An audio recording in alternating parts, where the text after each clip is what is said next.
Good afternoon and welcome to the program, the afternoon edition. My name is Isa Nu.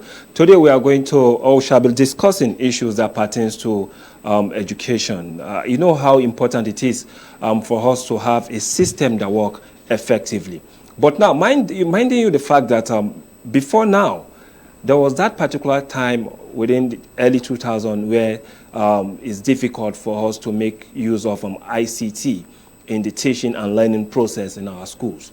But today, it seems like 22 years into this century, it seems like everyone has one or two gadgets that deals with ICT.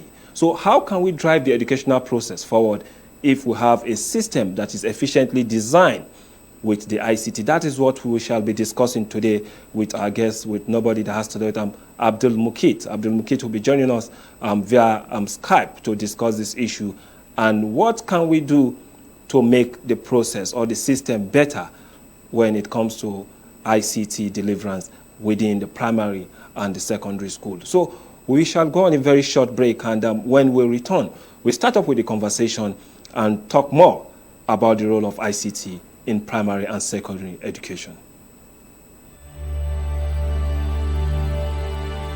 The welfare of millions of people for generations to come may be affected by the wisdom which we here display. If Nigerian leaders and our British partners are to prove themselves worthy of their trust, now is the time for us solemnly and truly to dedicate ourselves to seeking the greatest good of the greatest number of our people in Nigeria. Independence for Nigeria in 1960 is imperative. But independence for Nigeria as a corporate entity is not enough. The peoples of Nigeria must at the same time be guaranteed their freedom.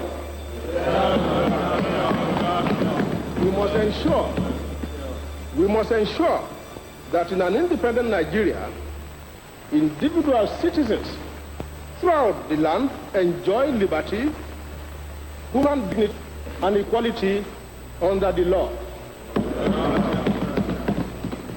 There must be one Nigeria with one constitution and one law for all. Let us therefore, Mr. Chairman, sir, close our ears to the counsel of despair, which says that we cannot here at this conference agree on a constitution. If there's any doubt among us as to what should be written into the constitution, let us, as Democrats that we profess ourselves to be, refer such problems, as the goal has done recently, to the people whom we profess to represent, either just before or at the federal elections late in 1959.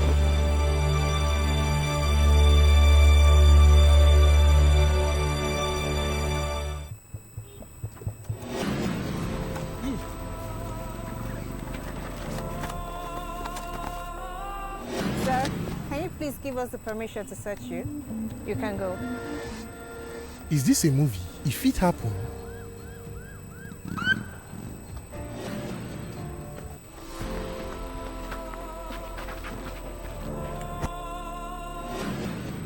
Officer, I beg carry and go station. When our Oga come, you come meet am for there. Hey, Mr. Man, I cannot do that. Tell your Oga to come to our station when he returns. Am I in a movie? If it happen, Mama, please.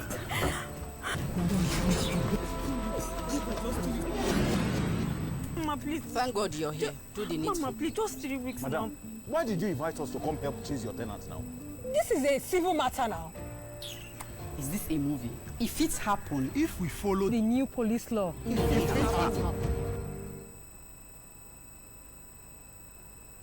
Welcome back from that mild break that we just had to go. But then, just like I stated before now, information and communication technology is important in primary and secondary education in Nigeria because it enables the student to search for the information they need and to also organize what they have to found. As a primary and secondary student in Nigeria progress through the school system, they become increasingly responsible for their own learning. And many believe that ICT needs to be better integrated into the curriculum so all schools produce computer literate and independent learners. So let us join Abdul Mukid from Kaduna State, and will be joining us via Skype to also have a detailed discussion with regards to how we can drive this process. So Abdul Mukid, good afternoon and welcome to the afternoon edition. Hello, good afternoon, Mr. Yeah, thank you for joining us on the afternoon edition. And just like I did say, education is very, very important. But when the 21st century education is not being driven with ICT, definitely, you know, we are going to have challenge, most especially in a global system that we operate today. So what are your take? Are you satisfied with the level of ICT education we are having currently in Nigeria? So once again, thank you so much for giving the opportunity to have this discussion on a very topic that is topical and a topic that is very important in this 21st century. As we know that we are in the computer age and the computer era, almost everything is embedded in computer. And I hope that at the end of this our discussion, we are going to have a more better insight on the ICT nature in Nigeria and precisely to the primary and secondary school level.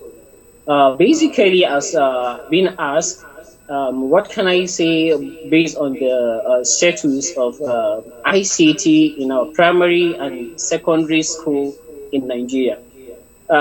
With my knowledge and expertise in the field of ICT, I can say that actually in Nigeria, we are backward in terms of our curriculum, or let me say our syllabus, that covers the computer, the knowledge of computer literacy, or what has to do with the practicability of computer.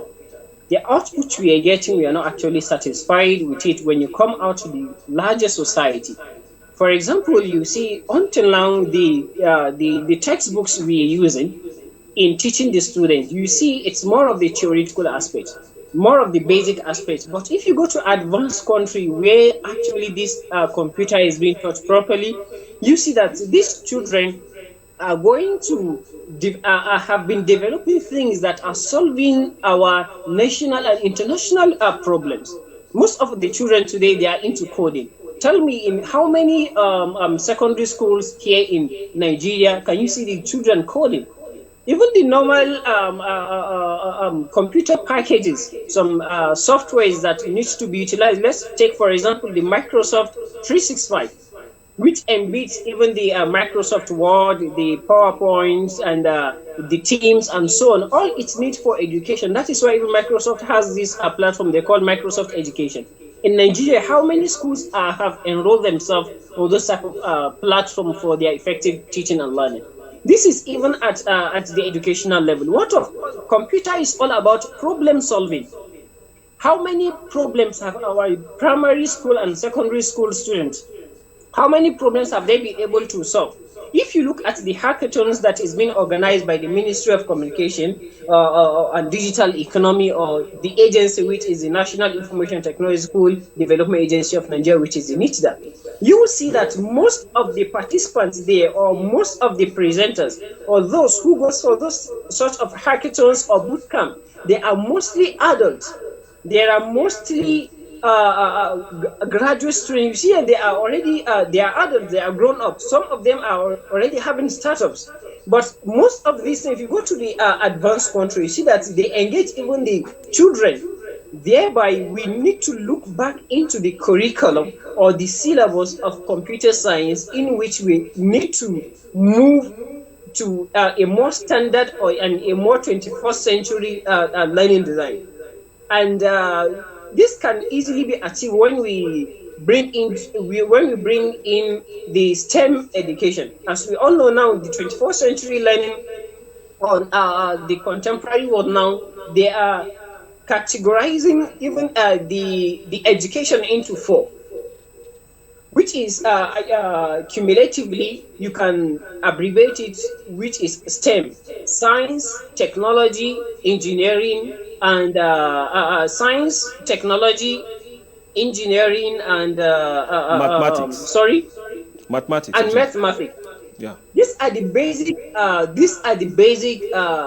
Knowledge that you need to survive in the 21st century. But where are we today in Nigeria? I believe you and I, we know it. It is very clear that you hardly go to these secondary schools or primary school or even see computer labs. Not to talk of artificial intelligence or building machines or building software that are going to solve the problem. So we need to really go into this, and our Ministry of Education needs to really emphasize on involving these ICT experts or these ICT resources, and by enforcing all it needs to have a productive and a problem-solving based syllabus, which are going to assist from which are at least going to help our students, even at the primary level. A student should be able to develop, a student should be able to computerize well, a student should be able to create a solution that is going to solve the problem of his immediate society, of his immediate environment, or so doing. By so doing, I hope we are going to have a very beneficial society, if at all we look into this. Recent, we had conversation with Professor Awa from Harvard University. She visited Nigeria, and fortunately for us, she came along with 4 other students of Harvard University, and they carried out a research. And in that process, they were able to go into IDP camps to teach those kids that are residing in the IDP camps on how to do coding. And what they did was to bring out the issue of the binary numbers. And at the end of that program that lasted just 3-4 days, these people are not lettered. It means they didn't go through or they didn't pass through the 4 walls of the class. But then the result they brought out in solving some of the immediate challenge they have within the IDP camp is something fascinating. And you've rightly raised it up that sometimes these students, they have these ideas, but them exploring them is also very, very important. And what we can use to explore them is definitely the use of ICT. So now, what do you think are the challenges that has to do with this particular issue beyond the issue of the syllabus? Because we also know that people that are not schooled within the 4 walls of the classroom also have something to give back to the society. Okay, that's interesting. We have quite a number of challenges. Firstly, I want us to understand that there is formal and informal education. Both are ways in which education are being impacted or are being transferred into the society. For those who are not able to partake in the formal setting of education, either by going into the schools, maybe the primary school or secondary school, tell me now, most of our dropouts or people that are not knowledgeable in terms of the Western education or the conventional education, most of them operate phone today. I believe that is right. They do not go to school, but they can answer calls. They can go to social media, browse, know what is going on, access the YouTube. And as well, these are ways in which we can even extend this education into the larger society. Now, coming back into our primary and secondary school, which are the basic things, which are our main concern is, firstly is the government or the ministries that are responsible for impacting this or carrying out the responsibility has to rigorously checkmate this issue of ICT involvement. This is number one thing. Not only that, the second thing is not only teaching them, which is a theoretical aspect. We need to provide them the infrastructure that are necessary for that. For example, they need the computer lab, they need these machines, or they need this equipment, they need some tools that are necessary for that. This is some. Then the third thing is we need experts. Not only teaching computer science or ICT, we need experts who really understand what those computer is. So before a teacher is being appointed or is being employed to teach ICT, you have to test him. Is he a teacher that can carry out the learning objectives? So if we are able to do this, I think this if we are able to carry out this three is going to as well assist. Not only that, the government needs to as well the government needs to actually make it easier for the students to have access to these gadgets. Because for example, now if you just take the issue of data, the only use of data subscription, some of our gadgets are things that are connected with the internet. We are into the world of internet today. Some of the things you want to carry out either at a primary school level or secondary school level, you need data. So for a student that is even finding it difficult to have his feeding or paying of the school fees, is it a student that can actually use his money to buy data, or a school that is hardly paying the school fees of that is hardly paying the salary of their teachers, or that are still struggling to cater for the needs of the school? I think the one that are going to spend much on the data that is going to be used for every individual, so on. So the government needs to come into a way in which they are going to subsidize the use of this data, and all it needs to carry out this effective teaching of ICT in our primary and secondary school. And I think with by so doing, we are going to as well have a meaningful output in the world of ICT in Nigeria and in the world at home. Okay, let me quickly go this other way. The issue of the primary, secondary school is very, very key, because that's developing that stage of every one of us, going from the kindergarten down to the primary, secondary school before we move to the tertiary institution. One other way that people have also argued that can also be of major help to the society is the putting up ICT hubs across all the local government area in the country. How can that be possible? So that when the student or when the pupils are not in school, they can be able to use these facilities in their locality. Mahanu, we've actually raised a very important issue that needs to be taken into cognizance as well. ICT hub. We need ICT hubs in Nigeria. We need it in almost every state. Not only every state, we need it in almost every local government. We have a very little ICT hubs in, actually, based on my own knowledge, personal knowledge, they are actually limited. You see, most of the things that are being carried out, when you take it outside Abuja, you carry it outside Lagos. These are the basic places where the ICT hubs are actually functioning to our expectation, and they are giving a very good images. But if you go to other states, for example, here I'm in Kaduna State. Most of the ICT hubs that are in Kaduna State, they are privately owned, and they are lacking infrastructures. They are lacking the things that are needed to carry out those ICT objectives for a beneficial society, or for a well-groomed ICT society. For example, myself, I've been writing not once, not twice, to the agencies that are responsible to this, that how can they come down to my locality, for example, Zaire, not necessarily me, but how can we have those type of centers that are in Abuja, that are in Lagos, in Zaria? How can we have them in Kaduna? How can we have them in Kano? How can we have them so on? So even the people that are enthusiastic in carrying out these activities, they are not actually well supported.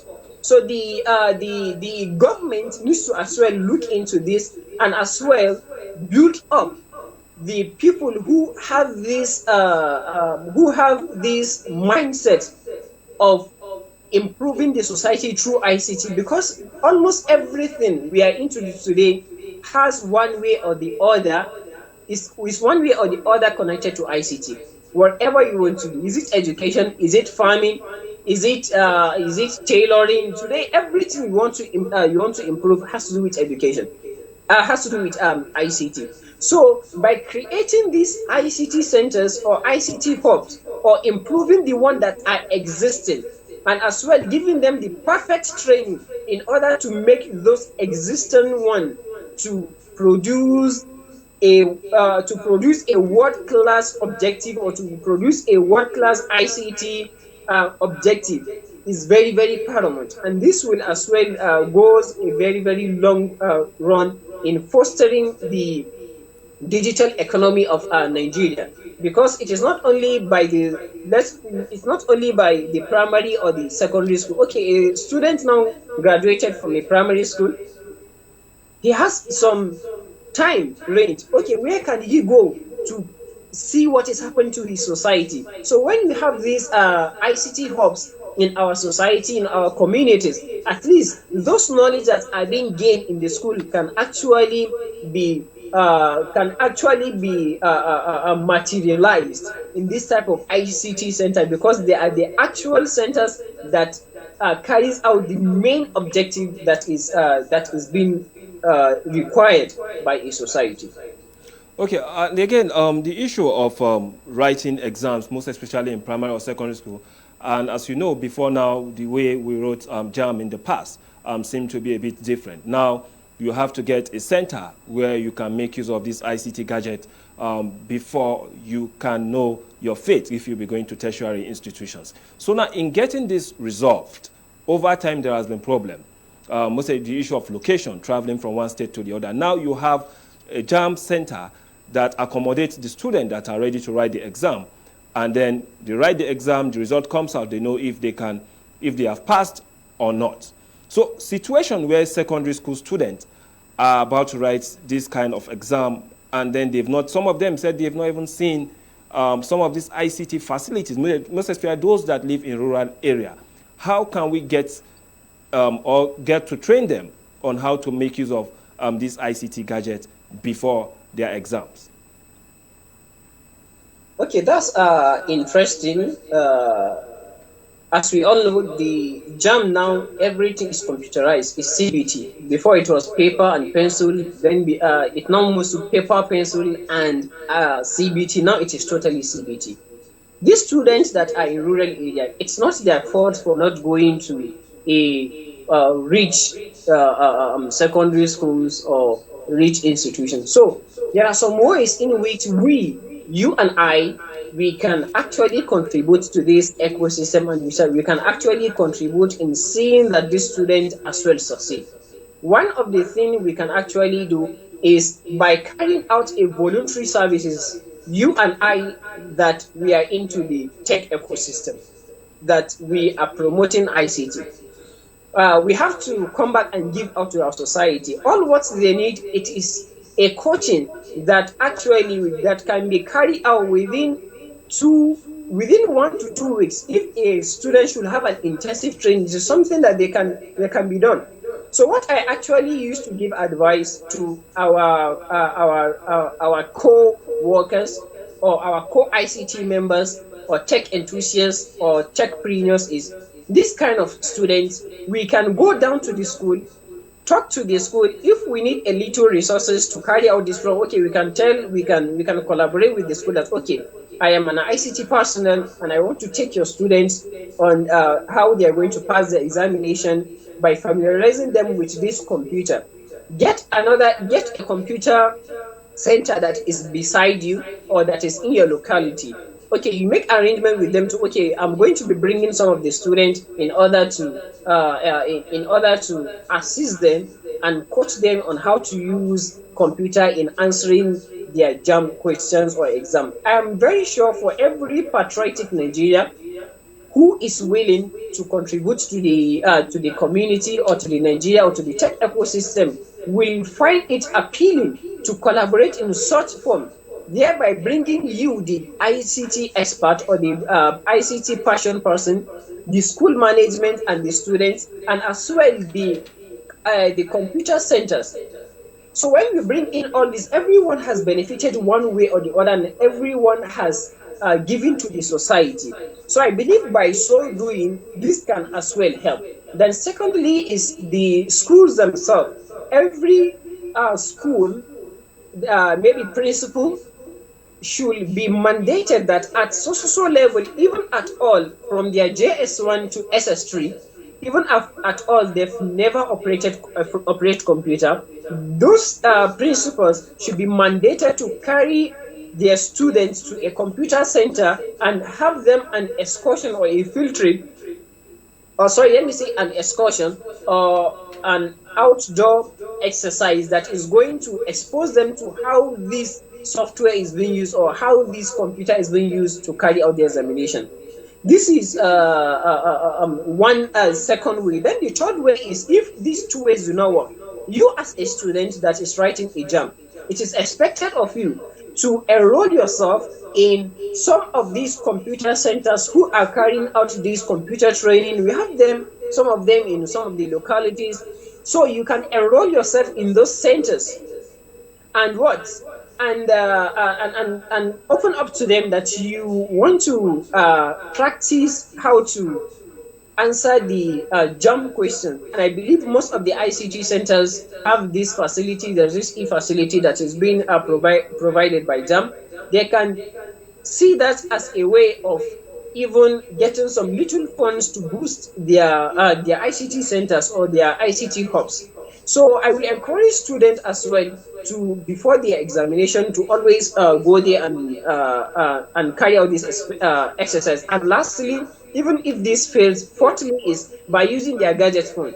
There are applications, I think one time I saw some applications that are being used in practicing before you go to the exam center. At least you can carry it with your Android phone. Almost everyone has an Android phone now, or almost every educated home has an Android phone. Either if the student don't have his sister, his elder brother, his father, or his mother, he can use it one way or the other to familiarize himself prior to the main day of the examination. And I think by so doing, we are going to have students who are familiar with the computer and who are going to find it easy to carry out their examination wherever they are.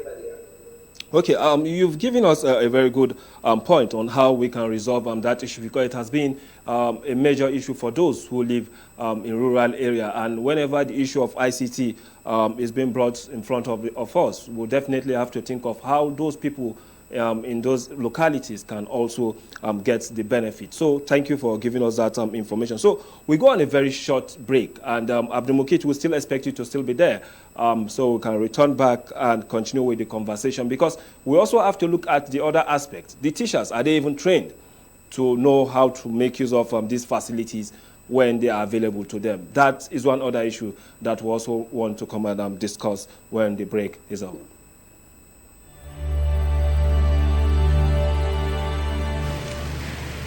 Mr. President, last Saturday, the country which I have the honor to represent, the Federation of Nigeria, became independent and assumed the rights and the responsibilities of a sovereign state.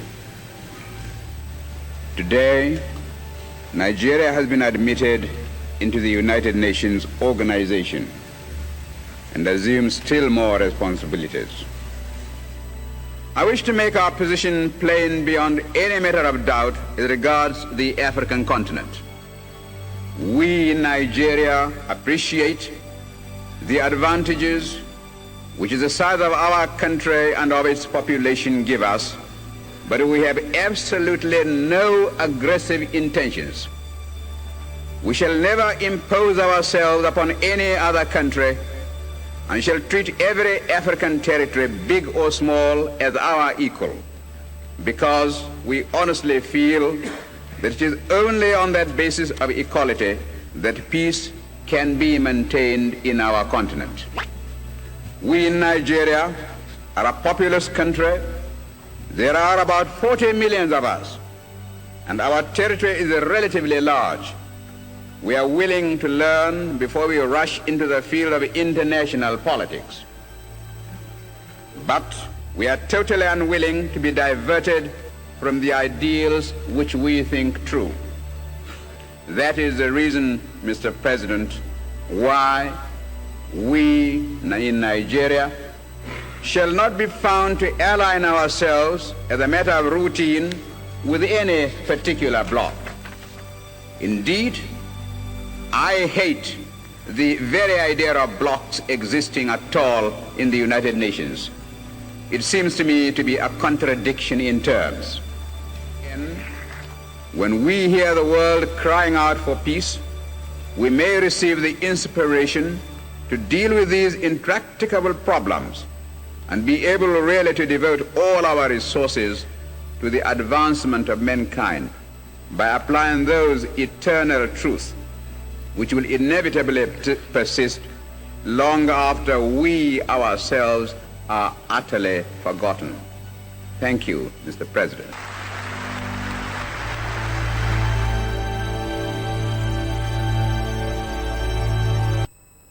Yeah, welcome back from that break. And let us quickly go back to our discussion on the issue of ICT and how we can make use of them in our primary and secondary school. We've seen so many schools trying to put up the student to learn in that manner. Because if you remember during COVID-19, there are situations, in short, throughout the period of COVID-19, schools were not open and all schools have to go back online. And in doing online studies, not everybody is aware or how to make use of the online platform. So let us quickly go back to Abdul Mukit to continue with this conversation as we started earlier on.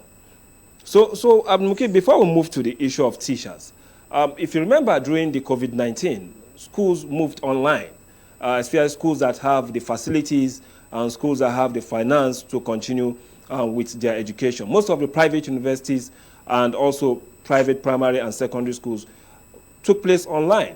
So in situations like this, how can we get ourselves ready to make sure that, yes, beyond the issue of having phone, we can also communicate, we can also learn online? How easy is it? Thank you so much once again, and welcome everyone back to the session.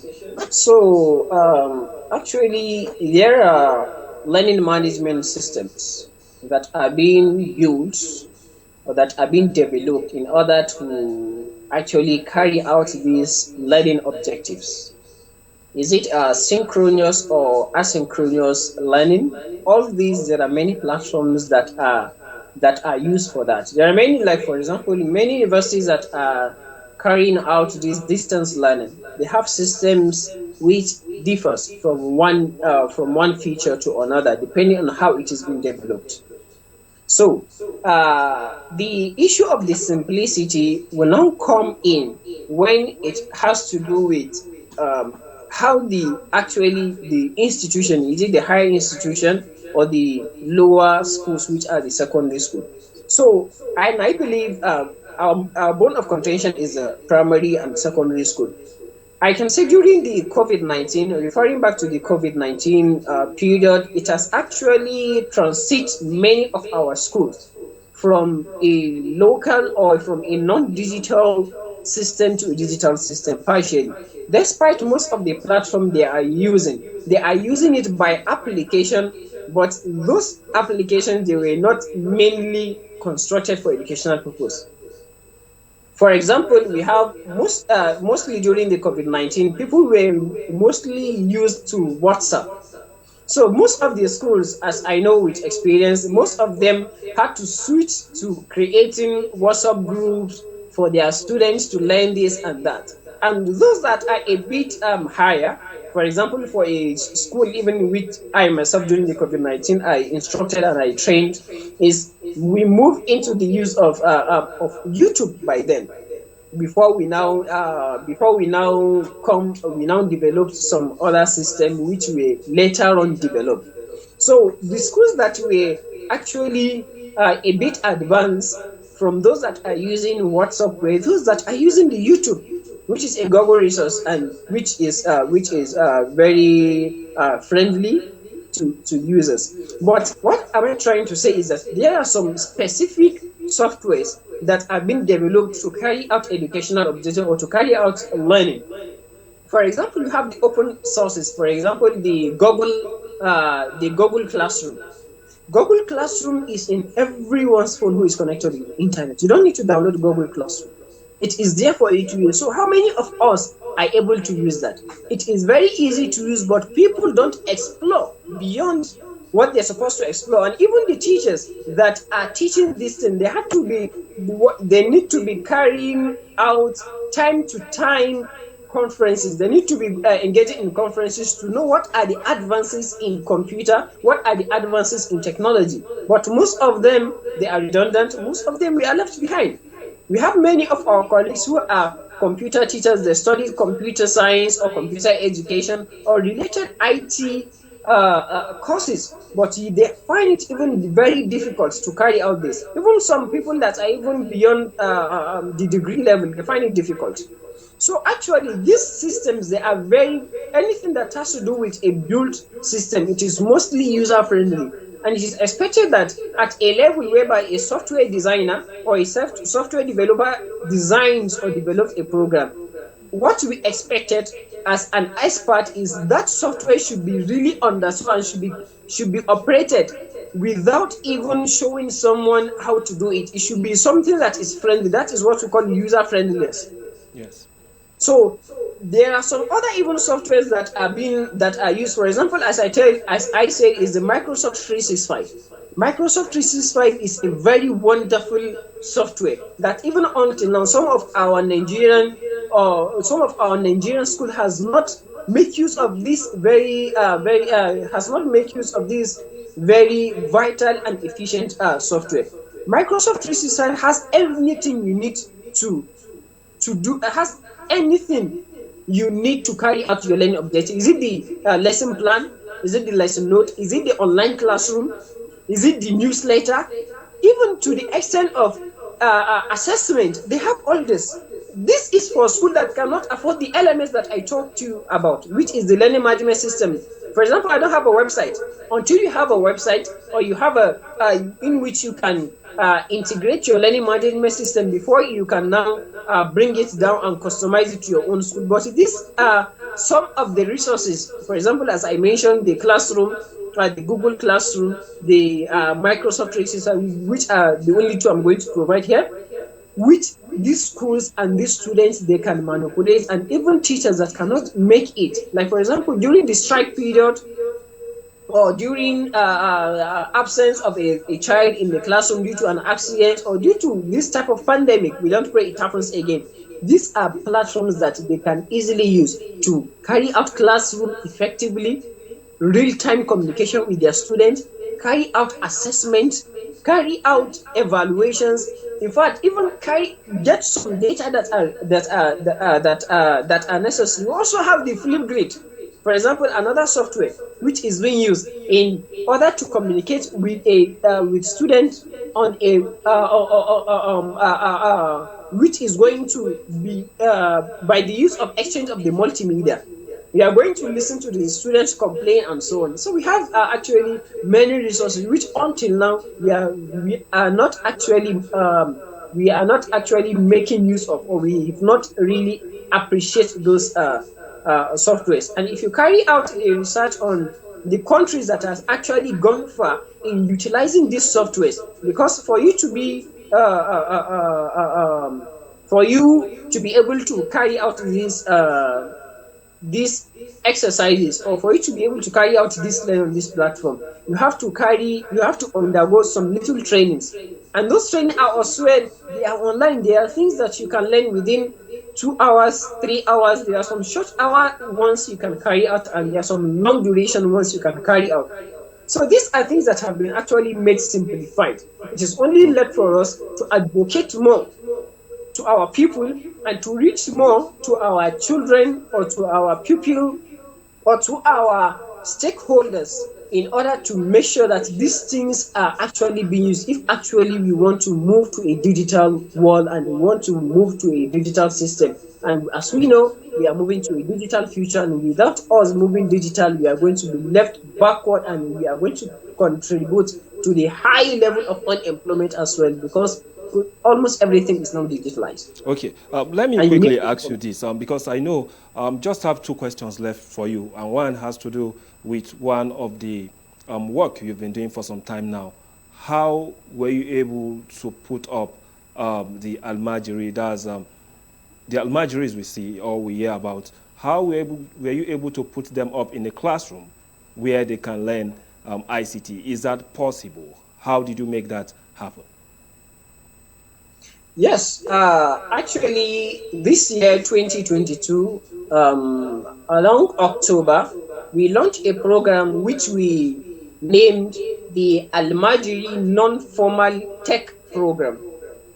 We gave it a title which is ALMATECH, and we as well took this program we forwarded it to the agency which is National Information Technology Development Agency, which is the NITDA. We forward it to them and we invite them to come and see how this program is being structured to kick off, which we are hoping to kick it off January, that is 2023. Until now, we are getting all the resources needed to carry out.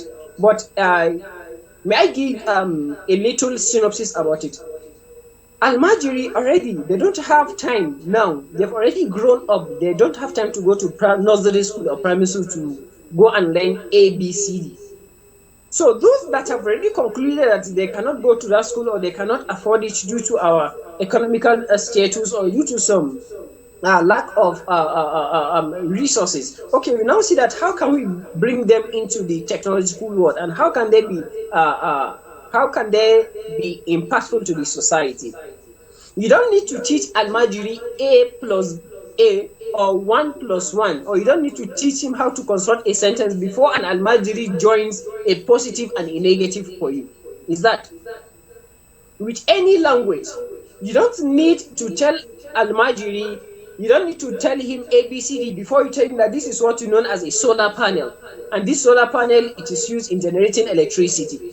So there are some ways in which this Almajiri can serve as assistants to those that are expert. All they need is sensitization and a little training on how to, okay, what is this, what is its importance. So we now see that, okay, this Almajiri, we cannot leave them aside.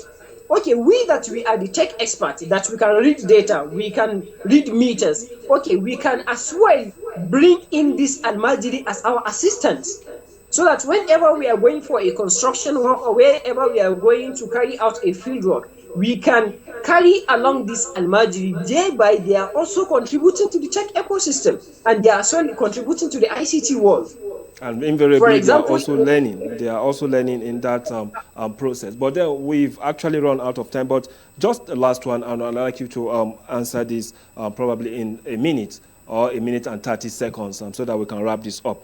How can school administrators now make use of ICT to manage the schools where you have pupils, you have students, and the parent eyes are not also there? You only have the teachers, and then you have the student. How can administrators make use of this ICT to manage education within the system? I don't know actually if you can reframe the question. Okay, let me quickly do that. Now, there was an application that I saw just of recent, and the application has to do with whatsoever the child learns in school. Whenever he or she goes back home, or before he or she goes back home, the parents are already updated. The administrator of the school makes sure they send some of the activities that took place in the school to the parent, where whatsoever a teacher is doing, the parents are aware, and then the students are also aware that this is what they are doing, and there is a system that records them. So how can we have an efficient system like that that can help us to strengthen our school system?